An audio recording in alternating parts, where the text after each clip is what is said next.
Selamat pagi dan salam sejahtera bagi kita semua. Yang terhormat Bapak Dr. Samsul Arif MPD dan Ibu Lasen Lagan MPD selaku dosen pengampu mata kuliah penelitian tindakan kelas dan rekan-rekan sekalian yang saya banggakan. Sebelum saya memulai presentasi, izinkan saya memperkenalkan diri. Nama saya Roli Simanunang dengan NIM 22031116 dari kelas reguler B Pendidikan Bahasa dan Sastra Indonesia. Pada kesempatan kali ini, saya akan mempresentasikan salah satu laporan penelitian tindakan kelas dengan judul Peningkatan Kemampuan Menulis Paragraf Narasi Siswa Kelas 82 SMP Negeri 2 Tanjete Riau, Kabupaten Baru, melalui pengintegrasian metode jurnalis question.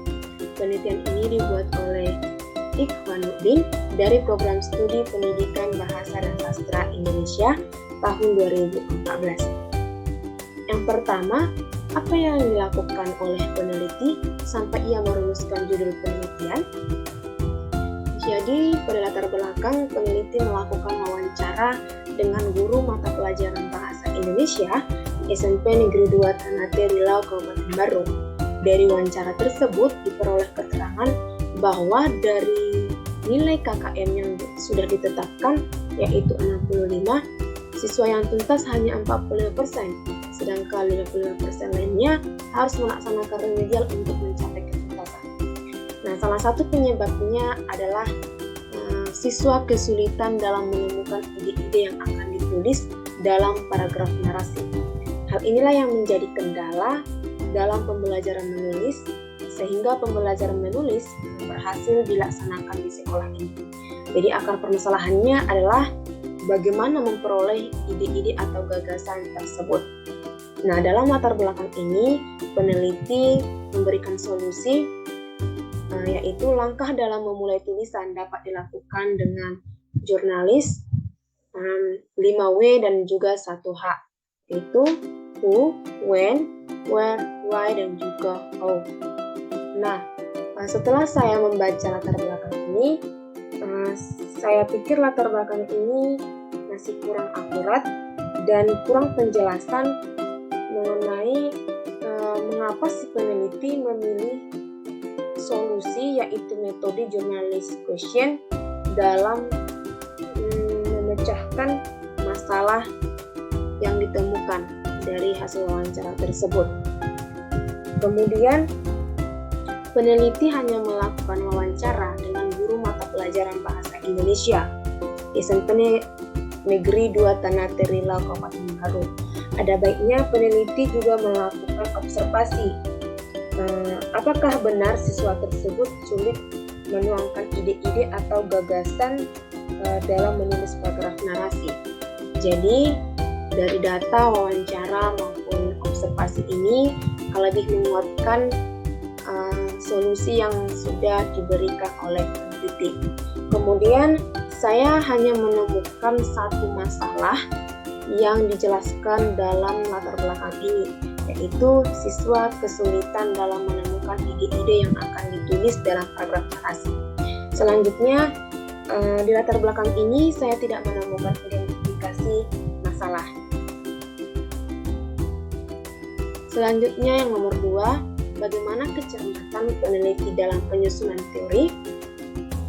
Jadi dalam kajian teori, peneliti dalam menyusun teorinya sudah sangat cermat dan materi yang dijelaskan juga sudah relevan dengan topik permasalahan.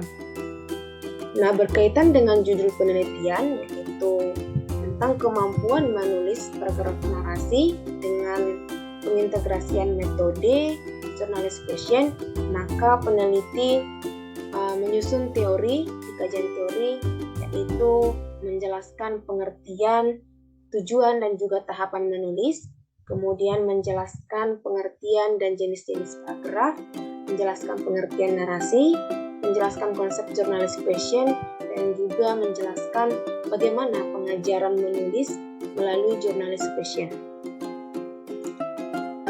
Teori yang dijelaskan dalam laporan ini, teori teorinya kurang mutakhir karena peneliti lebih banyak menggunakan teori dari buku terbitan yang sudah lama seperti tahun 1980 sampai 2003. Contoh bukunya ini yaitu karya Arifin tahun 1980 yang mengkaji mengenai pengertian dan jenis-jenis paragraf. Dan kemudian buku karya Seni tahun 2003 yang mengkaji mengenai pengertian narasi.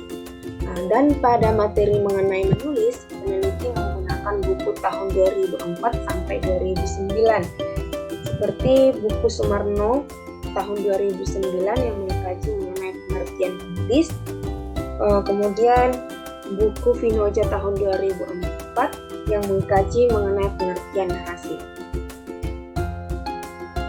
Selanjutnya nomor 3, teknik pengumpulan data dan instrumen yang digunakan oleh peneliti. Yang pertama, teknik pengumpulan data. Jadi, teknik pengumpulan data yang digunakan oleh peneliti ada 2, yaitu tes dan observasi. Untuk instrumen penelitiannya, tesnya ini berbentuk pilihan berganda. Kemudian non-tesnya yaitu lembar observasi, lembar jurnal, lembar wawancara, dan juga catatan lapangan. Untuk tesnya ini diberikan pada siklus 1 dan juga siklus 2. Bentuknya pilihan berganda. Jadi menurut saya, pilihan berganda ini kurang valid dan kurang signifikan diberikan kepada siswa karena menurut saya pilihan berganda ini hanya menguji atau mau melihat bagaimana pemahaman atau pemahaman si siswa ini terhadap materi menulis paragraf narasi, bukan pada keterampilannya. Nah, ada baiknya peneliti juga melakukan tes yang berbentuk isian atau esai sesuai dengan judul, yaitu peningkatan kemampuan menulis paragraf narasi dengan pengintegrasian menggunakan metode journalist question. Nah, tes pilihan berganda ini dijelaskan di dalam laporan ini digunakan untuk mengungkapkan data kualitas kemampuan pemahaman siswa dalam menulis. Nah, karena itu kurang valid dan kurang signifikan jika peneliti mau melihat atau menguji kemampuan siswa dalam menulis paragraf narasi. Untuk data hasil tesnya, tes evaluasinya seperti yang tampak di layar. Kemudian instrumen yang kedua itu ada non-tes seperti lembar observasi, lembar jurnal, lembar wawancara, dan juga catatan lapangan. Nah, setelah saya melihat laporan ini dan juga membaca serta saya analisis, ternyata peneliti tidak mencantumkan lembar jurnal, lembar wawancara, dan juga catatan lapangan pada lampiran di laporan ini. Peneliti hanya melampirkan pedoman observasi aktivitas guru dalam pembelajaran siklus 1 dan siklus 2, dan juga pedoman observasi aktivitas siswa pada siklus 1 dan juga siklus 2. Selanjutnya, proses pelaksanaan tindakan pada setiap siklus. Jadi, siklus yang ada di laporan ini ada 2 siklus, yaitu siklus 1 dan siklus 2. Untuk tahapannya sama. Di siklus 1 terdapat perencanaan, terdapat pelaksanaan tindakan, terdapat pengamatan dan refleksi. Begitu pula pada siklus 2 terdapat perencanaan, pelaksanaan, pengamatan, dan refleksi. Nah, di perencanaan, pelaksanaan, dan juga pengamatan, isinya sama di siklus 1 dan juga siklus 2. Tidak ada perbedaan. Kemudian di refleksi siklus 1 ditemukan hasilnya ini bahwasanya di setiap pertemuan ada perubahan ke arah yang lebih baik, tetapi masih terdapat beberapa permasalahan, yaitu di mana siswa masih bersifat pasif dan tidak memperhatikan pelajaran. Misalnya ada siswa yang hanya duduk diam dan ada siswa yang kegiatannya itu mengganggu temannya. Nah, dari hasil refleksi siklus 1 ini dijelaskan bahwasanya masalah itu terjadi karena pada siklus 1 ini guru masih kurang memotivasi siswa, sehingga masih banyak yang melakukan kegiatan lain pada saat pelajaran berlangsung. Nah, oleh karena itu, peneliti masih merasa perlu adanya tindakan baru untuk mencari jalan keluar dari masalah tersebut. Maka peneliti melakukan perbaikan pada siklus 2. Nah, untuk melakukan perbaikan di siklus 2 ini, ada beberapa hal yang harus diperhatikan.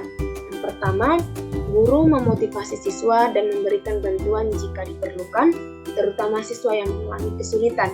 Yang kedua, guru harus lebih memotivasi siswa untuk mengemukakan pendapat. Yang ketiga, guru harus memperhatikan waktu yang digunakan dalam pelaksanaan.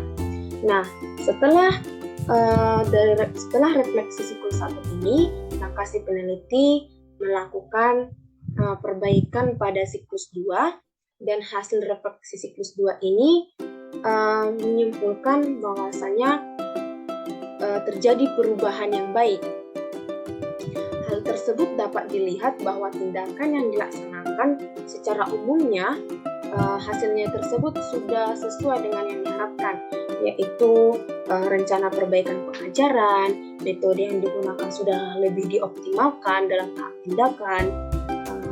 Kemudian aktivitas guru pada siklus 2 ini sudah dinilai sudah maksimal dan memadai, di mana hampir semua komponen yang diamati itu telah dilaksanakan dengan maksimal dan nilai rata-rata yang diperoleh sudah dikategorikan dengan baik. Nah, teknik analisis data yang digunakan peneliti di dalam laporan ini yaitu analisis data kualitatif dan kuantitatif. Data kualitatifnya ini peneliti melakukan reduksi data, kemudian penyajian dan juga penarikan kesimpulan.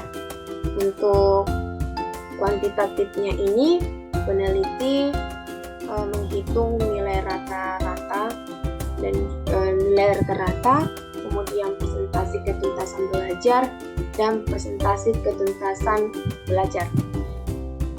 Seperti yang tampak di layar, data hasil tes evaluasi siklus 1, jumlah nilai keseluruhan siswa dari 25 siswa yaitu 1.630.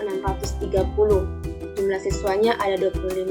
Jadi nilai rata-ratanya ini berasal dari jumlah keseluruhan nilai dibagi jumlah siswa. Jadi 1.630 dibagi 25, maka hasilnya 65,20. Demikian juga cara penghitungan pada data hasil tes evaluasi di siklus 2. Baiklah, demikian presentasi laporan penelitian tindakan kelas yang sudah saya unduh. Semoga apa yang sudah saya jelaskan dapat bermanfaat bagi kita semua. Dan apabila ada kesalahan saya menyampaikan materi, menyampaikan presentasi, saya memohon maaf. Sekian dan terima kasih. Selamat pagi.